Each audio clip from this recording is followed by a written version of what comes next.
Hello, this is the Left-Handed Knight. I'm Mr. Wolf, and welcome to Episode 3 of The Rise of the Martins. We will be continuing now playing as Louis II of the Holy Roman Empire, succeeding his father, Louis the Great. Let's jump straight in. After 100 years, an empire not seen since Charlemagne was reestablished with the Pope's coronation of Louis the Great.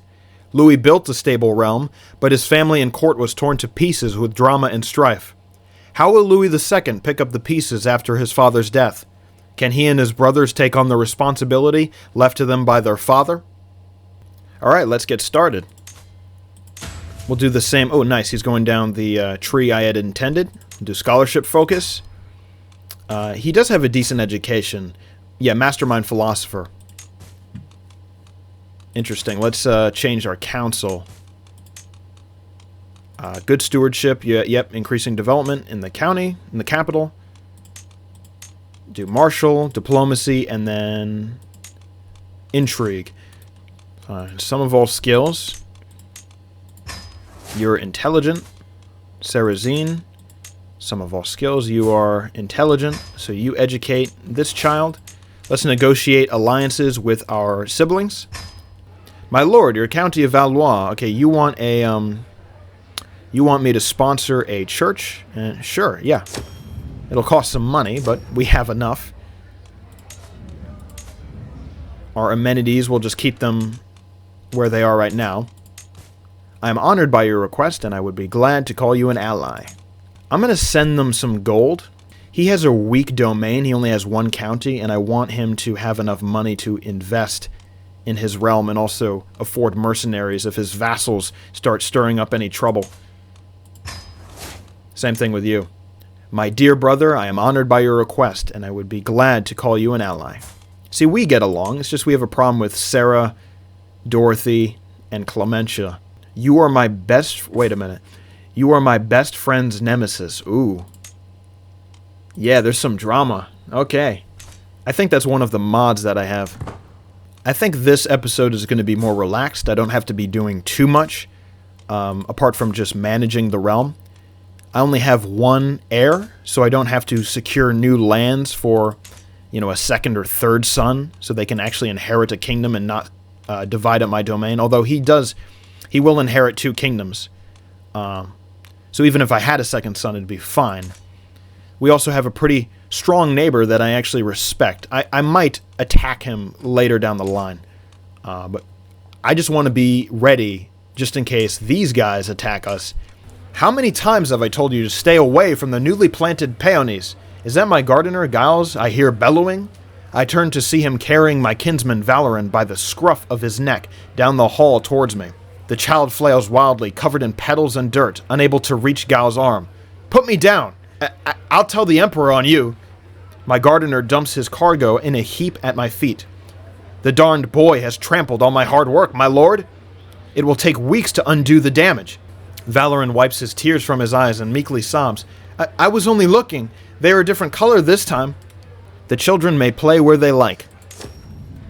It is time to get our heir married. Alright, we'll promise a grand wedding, and this is the marriage we're going to arrange. What else is going on? We have Sardinia and Corsica, which doesn't have Sardinia. And Croatia's doing pretty well. He's picking up where his father left off. I think he's chill. I don't know if he's going to attack anybody. Yeah, he's conquered all of the isles, so he should be content with that. Yeah, what is this? Trying to buy happiness. Huh. Are you okay? Suspicious against pies? Okay. Yeah. I don't want them to lose their realm. This benefits the dynasty. It gives us renown. I'd rather have my family be my vassals. So I do want to make sure they're not getting overthrown by their vassals. I know how vassals can be. A new cadet branch has formed. And that's a pretty cool looking coat of arms. Saving money for this grand wedding. And then after the grand wedding, I'll start to invest all the remaining money into my domain. And yeah, there's also a scheme. Ildegard is plotting against Dorothy. I'm not going to accuse her. Again, they're not going to succeed. I don't have to worry about it. If fabricating a hook, really? Is my wife pregnant? Oh, please do not give me another... Really? Wait a minute. Nah, I haven't had a kid for 21 years. Please do not give me another son. I mean, it would be fine. He'd become the king of Italy. My main concern is when you're old. I mean, I'm not so old, but it's why I didn't remarry as Louis. Like, when his wife died, he was pretty old. I could have married again and had more children and then expanded the breeding program. If one of those children had been a son, the realm would have been divided even more, and this basically child, because I died soon after, like if I had that kid, I would have died soon after. A child would basically be inheriting a whole kingdom. And that doesn't really end well. They're going to lose it. And then one of their vassals from a different dynasty is probably going to take that title away. So I basically lose that title, which could have gone to one of my adult sons or could have gone to my main heir. But this should be fine. I'm only 50, so maybe I die in 20 years. He'll be a young ruler. It'll be fine. You're pregnant. You're pregnant. That's good. Everyone's pregnant. Dynasty legacy. Okay. So for this decision, I could choose one of these traits, but because of our breeding program, we're already focusing on this, and many people in the dynasty are already going to have traits from these families. There's no reason to pick quick when I'm already breeding for geniuses. However, fecund will help us out more. It increases fertility, and it's not something we're selecting for now, so it's actually beneficial if this just started popping up in the dynasty on its own. So we're going to pick fecund. I think what I'm going to do, now that the most crucial stage of the breeding program is over, I mean, we needed the first reign to be spent on bringing up and managing the dynasty and making sure there's enough people in the dynasty. But now I think we can have, or we can afford to have some of our dynasty members serving as knights in our army. Okay, we are here. And I am the honorary guest, and okay, Dorothy, jumping around. Man, everyone's at this feast. We got the whole realm. Someone is plotting to kill my sister Elizabeth. Come on, guys. Like, this is ridiculous. This is worse. Who are your rivals? What are your relationships? Oh, this guy. Oh, who's married to Dorothy. We got some drama going on. What the heck? Dancing around. He's so gassed up for this feast. This feast is about to be lit. As one plate of food is replaced by the next, my brother King Hans goes on and on about friendship. And that was how we salvaged that mess. Are you sure I am not boring you, my lord? Why don't we talk more about you instead? Just dancing. What started as an ordinary feast became an exceptional one thanks to the presence of Duke Baldwin. We spoke all evening about all manner of subjects, and as things would have it, we seemed to have a lot in common. I had such a good time with him. Man, we're having a good time. Relaxing. Oh, it's this thing again. Yeah, the heavy food. It's all a bit heavy, isn't it? This course, the course before that, the course before that, and... He nervously eyes a servant bringing out the next round of dishes. The next one, too. So much rich food all in a row when what we need is some innovative palate cleanser. Yes, King Hans, I think it was a poor choice. And we're friends. I charm him utterly. Nice. I think good folk to mingle with here. I mean, we lose a little bit of stress, but every guest with at least one trait in common with me gains 20 opinion. Ah, is there anything more jovial than a good feast? Guests throng to and fro, eating and chatting while flickering torchlight plays off every wall, light bouncing like laughter around the hall. I mumble a quick devotion to Jesus, giving thanks for the next wonderful course on its way. Truly, this creation of God is filled with wonder, and good fare is certainly not the smallest miracle on offer. Sometimes it's nice to simply sit back and enjoy the little things in life. Was that the sound of an empty cup you just sat down on the table? To hear anything over the din of the Great Hall, Count Berengar must have enchanted ears. My gracious host waves for a servant. More wine! Here, none will go thirsty. I think I've had enough, yeah. We're good on the alcohol. As the feast winds to its inevitable conclusion, there's one event remaining that everyone is expecting, and that's Count Berengar's toast to the guest of honor, me. However, instead of praising me like he promised he would in the invitation, Berengar launches into a vitriolic diatribe questioning my character, my intelligence, and my personal hygiene at length. Jeez. Oh my god. I swear, you guys are so ungrateful. How could anybody do this to me? Like, I have not done this to you. The hell is wrong with you? Oh, what a pleasure it was to have you with us, you petty. That is just like... That is so improper. At least we do lose stress and gain legitimacy, so... Wasn't all that bad, it was pretty good, we made some friends. Yeah, let's dedicate this inspiration to my vassals. Just to make sure they're not revolting. Yeah, there are some factions against me. Wants to install Duke Adelgod. So you want to install yourself on the Italian throne. Yeah, and like nobody else cares. Okay. You might be an emperor, Louis, but you are also a vile knave. The unprovoked anger expressed by my wife, Empress Bezina, came as a complete surprise. She has been under a lot of stress lately, but to behave like this? Why do I hate her? Oh, man. I hate my wife. Did you just lose the Kingdom of Frisia? You did, didn't you? Oh my god. See, this is what I'm talking about. They like, revolt. He already lost a kingdom that was supposed to go to one of his children. See, yeah, exactly. This is what happens. Look at what happened over here. Yikes. A child inherited the Empire of Alba. Like, that is...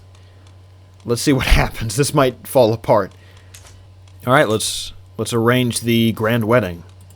And we're really going to make this the best grand wedding ever. Oh, she's at an activity? Where are you? Why are you at an activity? Let's invite her to my court. Okay, she's in my court now. Alright. She's in my court. She just appeared in my court, and she won't have to travel very long now. That's like a little exploit. Because they do have to travel, and they take forever to do it. That would have taken a long time. Let's make this the best grand wedding we can. And let's start. The latest work of my vassal Count Milan has become all the rage at court of late. The piece deals with memory and what we leave behind, and Milan has publicly dedicated it to me, that Emperor of the Holy Roman Empire. The mightiest men must leave earth, their deeds, their acts, their swollen worth, and when their final hour nears, hope shall they their name bring cheers. So far, I've kept my thoughts to myself, but the buzz has grown too dramatic to ignore for much longer. No, it's heartfelt. It's good. Alright, the ceremony starts. The spouses, Louis and Guida, are both here, looking radiant in their best attire. At my signal, everyone will get into position, and the ceremony will begin. I've been noticing the growing crowd of commoners surrounding the event for a while, but what I didn't expect was to see a small troop of them assaulting the kitchens and trying to guzzle down as much spiced wine and veal cutlets as they can. How did they get in? This gives us development growth, that's pretty good, so let's all share our merriment. I am enjoying the ceremony, proud of what I managed to organize. Everything has gone well so far, and as soon as I think it, I know I've jinxed it. Gita trips and falls flat on her face on her way to her spouse. Ouch. It happens. Okay, our brother has led the Alsatian hybridization. The day has finally come, and I couldn't be prouder of my Louis, the beautiful groom. As the person standing by my side has unwillingly discovered, look at him. Isn't he radiant? And it's such a good match. Everything is perfect. By my side, Robert just smiles politely. I'm just so proud. The ceremony has finally reached its climax. The traditional rituals have been completed, and all that's left is the final vows. The formal consent, the seal on the marriage, as both Louis and Guida say, I do. The crowd starts cheering, and we all stand witness to the beginning of their life together. With all the formalities behind us, it is now time to celebrate. I signal for the servants to bring out the food and drinks, and to shepherd the guests to the feast venue. Let the wedding banquet begin. As the wedding host, I know I should be spending time with the couple and their families, but I just can't tear myself away from my friend King Hans. I can see Gita starting to glare at me, but every time I try to excuse myself, Hans has me howling with laughter all over again. Every feast, there's always one. Every single feast. One long-winded, ill-born pissant cornering people who just will not be silent.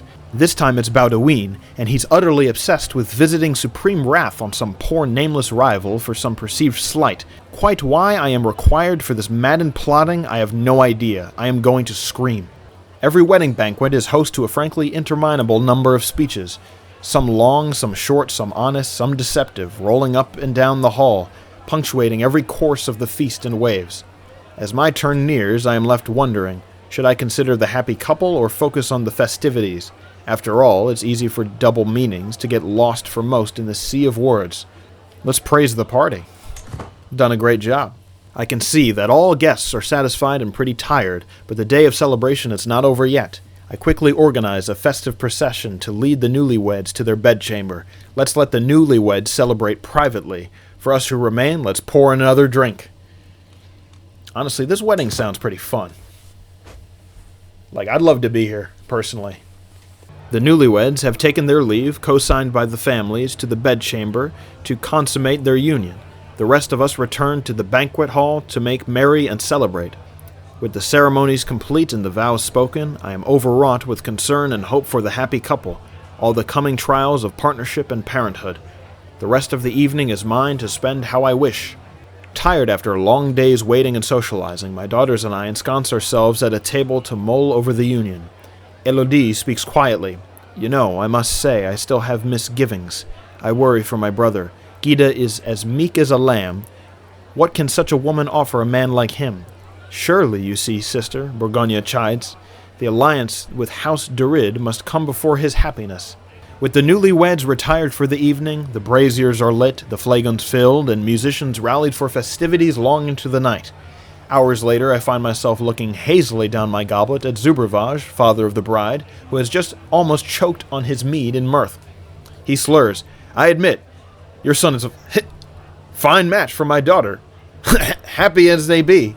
When finally the last guest leaves, I look around at the deserted venue, the food leftovers, the spilled wine on the floor, the echoes of people's laughter still lingering in the air, and feel satisfied. What an amazing day. I did a very fine job organizing it. Yes, you did. Thank you all for coming. Alright, we basically have no stress. Our heir is married off, and does he have a soulmate? Yes, he does. They are soulmates. Nice. Are you at war? Oh my god. Oh, Jesus. Dude, can I help you? Can I join this war? I mean, hopefully you don't... I don't think you'll lose your realm, but you'll lose some parts of it. Yeah, he has quite the big realm anyway. It's probably too much for him to handle. Sarah is scheming against... Please, can you... Guys, stop. Okay? Start working on the realm. Can we build a city? We can. Let's build a bunch of cities, actually. And then let's increase development growth with a trade port. And we'll stop there. And then once we have like 2,000 gold, I'll spend 1,000 of it again. I just save a reserve of 1,000. And that's just in case I need it for an emergency or a grand wedding. No way, bro. You've been imprisoned? And Elodie can marry. What happened? Oh, Louis died? He was slain in battle. Oh, wow, dude. Your vassals... 2 of your children were slain in battle. Man. Oh, dude. You can't get up. Dude, you gotta manage your realm. Oh, that is not good. I am heading to my chambers to enjoy some blessed sleep when I hear a faint rustle from a window. Just the wind, I think, until the wind starts to speak. Hildegard, open up, my beauty. It is I, Geoffrey. I push the shutters open, and lo and behold, a man has climbed up to Hildegard's window. It is Mayor Geoffrey of Epernay. What did you just call my niece, you philanderer? That is some creepy shit, dude. Nah, he was like 58 years old, too. Okay. What? Look at the new king of Frisia. Are you plotting against me, too? Like, really? Okay, yeah, you can... We'll reduce your obligations. Is the Liberty faction that much of an issue? Oh, it's one person. Like, dude, forget the others. There's, like, nobody else. He's just, like, threatening me. Dude, screw you. Alright, he's convinced. Nice. Dude, no, we're all burdened by the risk of war, not just you. Alright.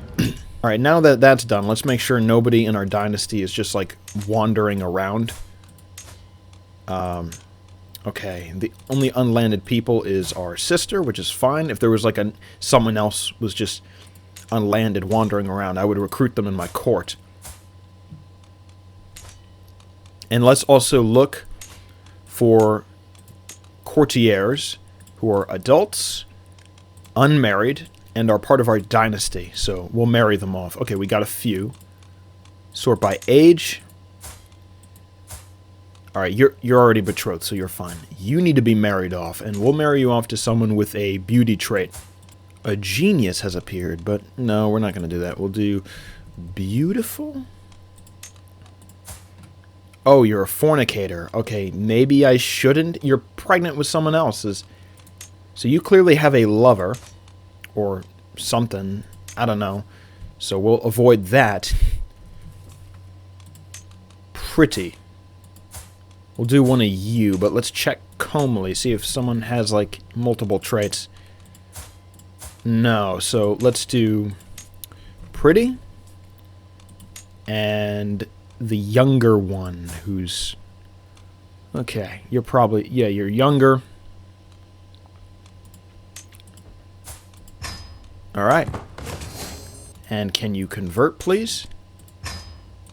And also, let's demand conversion to all our courtiers. Anything else we got to get done? No, so... Yeah, after I hold court every 5 years, I just check on things to make sure there's no problems. What? Your husband was dragged away, torn apart, and presumably eaten by some mysterious nighttime monster. Oh, this was recent, too. What the hell? I wonder what she's been getting up to on these adventures. Alright, nephew can marry. We'll find someone with an intelligence trait. And there was a genius, I'm pretty sure. So maybe we'll look at you. We'll see if anyone else is available that has multiple congenital traits. You do. We could do inbreeding, but you only just have intelligence, so genius would be better. Anybody with quick, but another trait that could reinforce one of his? No, so let's go to genius and marry you guys. Let's actually make another donation to my vassals, because it's been a few years, so let's actually do that again. Make sure they invest that. Maybe can buy mercenaries if they need. Again, I don't want more of this stuff happening. This is what happens when you don't have a... Oh, God. Would you rather the handsome King Antoninus or this guy? This gluttonous, sadistic, evil ravener. Case in point. Ah, veal cutlets, my favorite. Ooh, everyone's enjoying themselves. Nice. It's good to see, like... You know, we actually have a dynasty. We have a huge family that was created by our father. Look at this court. I mean, we're ranked first in the world as of now. Oh, look at that. Genetic lottery, bro. The breeding program. It's coming together, man. Look at this. Look at this. 4 congenital traits. That's crazy. There's really nothing happening in the realm. Yeah, things are going to get slower, which is fine. It makes my job easier. I don't have to keep track of so many things. Why are you wearing this? What is on your head? This is not... Why are you wearing this laurel? Is that part of the Alsatian culture that you've created?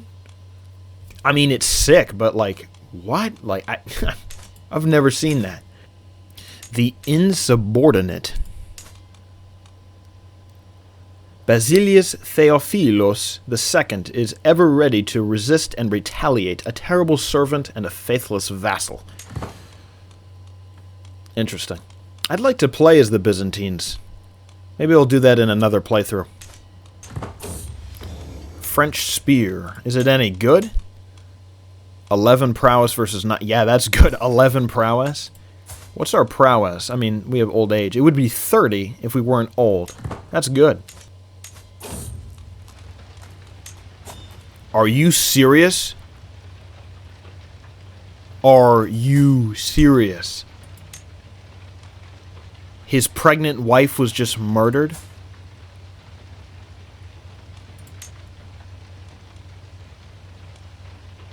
What the hell is wrong with you? You need to be annihilated, bro. I'm not even... Yeah, you're being beheaded. Are you serious? You just killed my son's soulmate. We'll do a grand wedding. Are you drunkard now? I don't blame you, dude. Let's do this again. We'll marry you guys off. Let's do a cousin marriage. Antoninus, you are not looking so good over there, man. Gotta do something about that. Yeah, that's not good. And your whole court has been ravaged by this. Did you get drunk too? Oh, people are dying. Yeah, dude, like your children who are in Antoninus's court are dying. You gotta, like, dude, you have to protect your holdings, dude. You have to protect your court. Are you already balding? Damn, that stressed you out. What? Antoninus' son. Oh, my friend Eli just died. What is going on, dude? Dude, what? Like, you gotta manage this stuff. I mean, you do have a decent, like, it's a decent family. But look at us. I mean, these children were in your court. We're doing fine.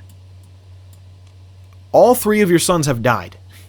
I jinxed the ceremony again. Clementia freezes in confusion, having clearly forgotten what the next step of the ceremony is. It happens. And I think we can complete... Yeah.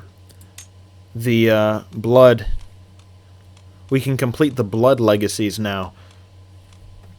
So, we'll do octogenarians. This will allow them to... I think this extends their fertility for another 5 years. And then next, we're going to do kin for this extra fertility. And then I think graceful aging. Yeah, that no prowess loss from age, definitely. All right, the ceremony is finished, and now the banquet starts. Sight, taste, touch, smell, even sound, no human sense is left untouched by the scale and grandeur of this evening's food, a fabulous melee of art and fare. Near my seat, both King Sumarlithi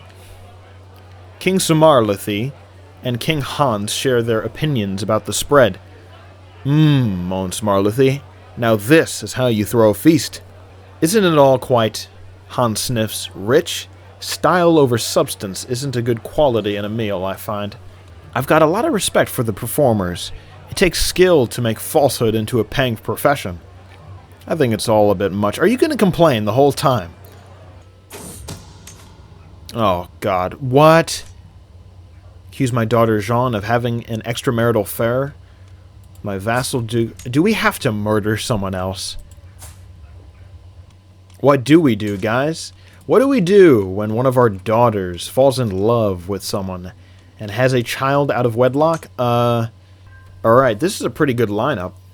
And then let's actually switch over to court intrigue and support schemes. So this guy is going to go down. Bada bing, bada boom. It's time to show the world my skill. All right, it's time for archery. What disasters going to happen this time? Yep. Yep, someone got hit. God, why even have these archery tournaments? Every single time someone gets hit with an arrow. Yes, we did it. Dude, what is it with us in archery? Like my father, now me. Great at archery. You are already inbreeding. Yeah, the inbreeding is ramping up, but you can see this is probably the best choice. Are you a witch? Yeah, there's a bunch of witches in our court. We'll leave them alone. You're adulteress? Oh, what a surprise. I mean, your dad... Didn't we murder your father for, you know, what happened last episode? King Arnulf considers honesty to always be the best policy. It is. You're not wrong. As the feast winds to its inevitable conclusion, there's one event remaining that everyone is expecting, and that's Duchess Edelheide's toast to the guest of honor, me. It's a lovely moment, one that I've rather been looking forward to all evening, and it comes and goes all too swiftly. And it's nice to be appreciated. Why did you execute your own wife? What's... I don't know, man. There is a secret that we want to find, and that's the... We want to expose that this is not a legitimate child. Oh, there we go. There's the consequence of inbreeding. Hunchback. Hanneke of Frisia. Wow. Eric died. I wonder how he died. Oh, measles. I thought he ate himself to death. Disputed heritage secret? Oh. I mean, that's not the one we wanted, but... We will blackmail you. Gained a hook. And we'll use that hook to increase your taxes. Yes. Yeah, the inbreeding risk is becoming more of a problem. We'll stop at 10%. Because if there's like a 1 in 10 chance that one of their children will be inbred, that's too high. Coinage has been discovered. So, I think what's next is communal government, because it raises the development cap to 35. So we'll do that, and then we'll go for mangonels, because we need better siege weaponry. If we go to war, it's going to be a problem. I mean, sieges slow down wars.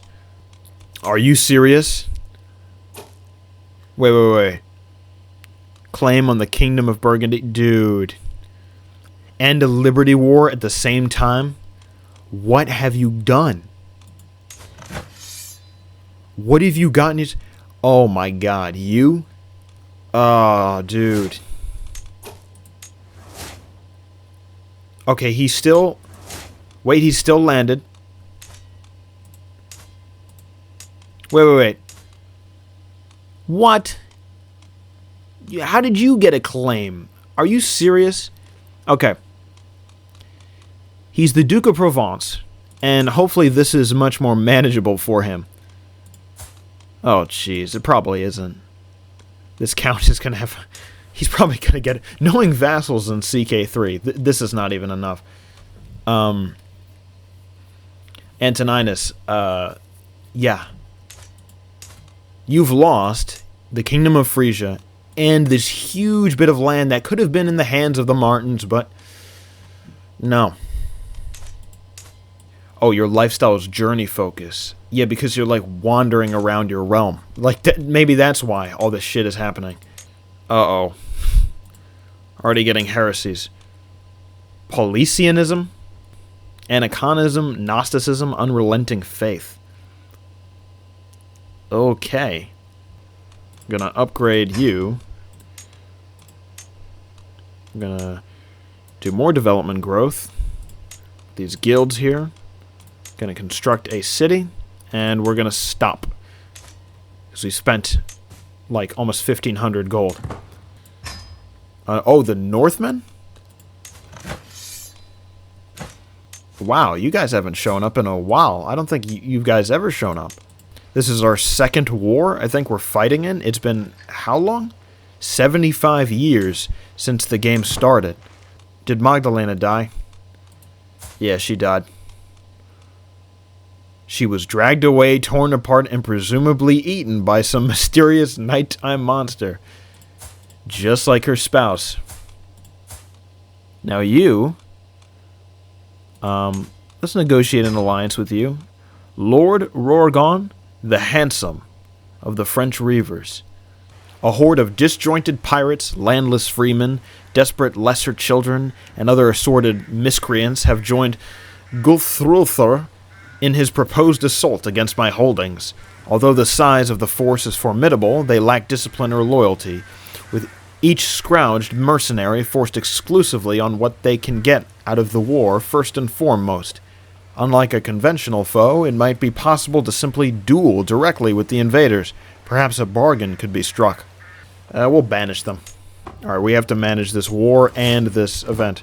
I curb my horse after a pass at an opponent and head back into the fray. As I approach, I see a figure topple from their mount, blindsided by a blow from an opponent behind them. Seemingly unhurt, Baudouin looks around wildly for his mount, but it is long gone, spooked by the noise. I draw closer still, fixated on his plight, seated atop my charger. He looks so small, so defenseless. It wouldn't be honorable, so an onlooker would say, but there is precious little honor in the fray. The melee royals battering away at me. I am thrown this way and that, trying to give as good as I get. Swords rent armor, spears clink off metal roundels of shields. One such weapon whips through my vision, aimed at my head. I barely manage to dodge, whirling my French spear around to deflect. A lucky escape. I turn to brandish the spear once more, only to find it was knocked entirely from my grasp. It falls to the dusty ground, kicked hither and thither by the straining combatants. The shadows loom long as the battle wears on, the fray shrinking as contestants limp away.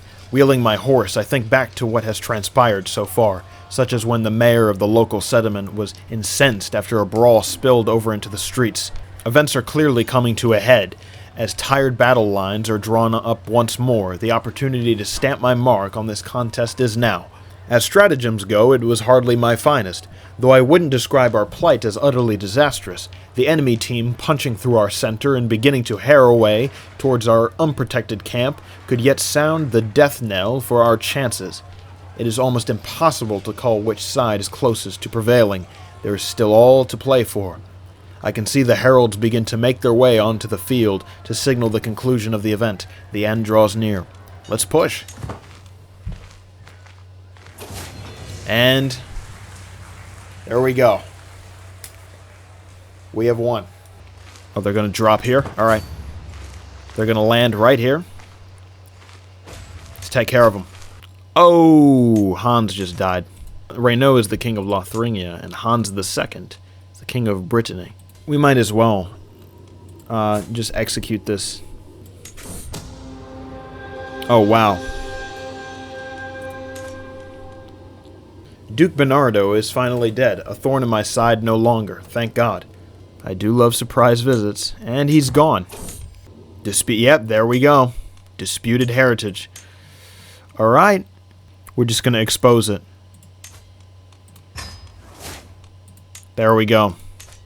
He's still technically part of the dynasty. I mean, he is still related to us.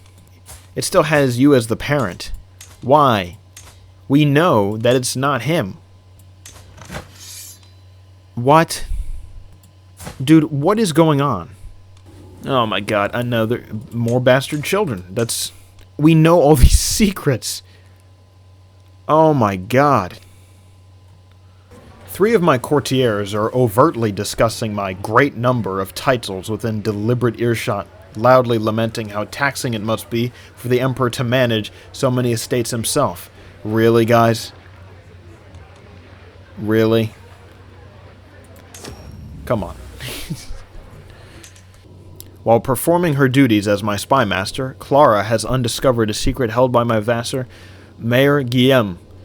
The ways in which he seeks pleasure is revolting for any decent man to even think of, and yet he is not merely willing but eager. It feels so unnatural and sickening. No, it is unnatural and sickening, an offense to God. Henri, dude, this guy's gonna be a Chad. Henri Martin, you know, his name is Henri. Wait a minute. Whose lover? Oh, King Renaud. You're up to no good.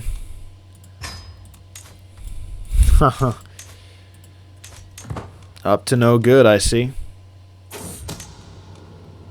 Yeah, let's expose you. I mean, I know you're part of my dynasty. And it's a gay relationship. Gay! It's okay. Some crazy shit's going on, guys. Well, the other guy's bi-curious, and he's, yeah. I mean, you know, I'm not going to imprison you, because I think it's unfair. He's a sodomite. Whatever. I'm projecting. Look at me.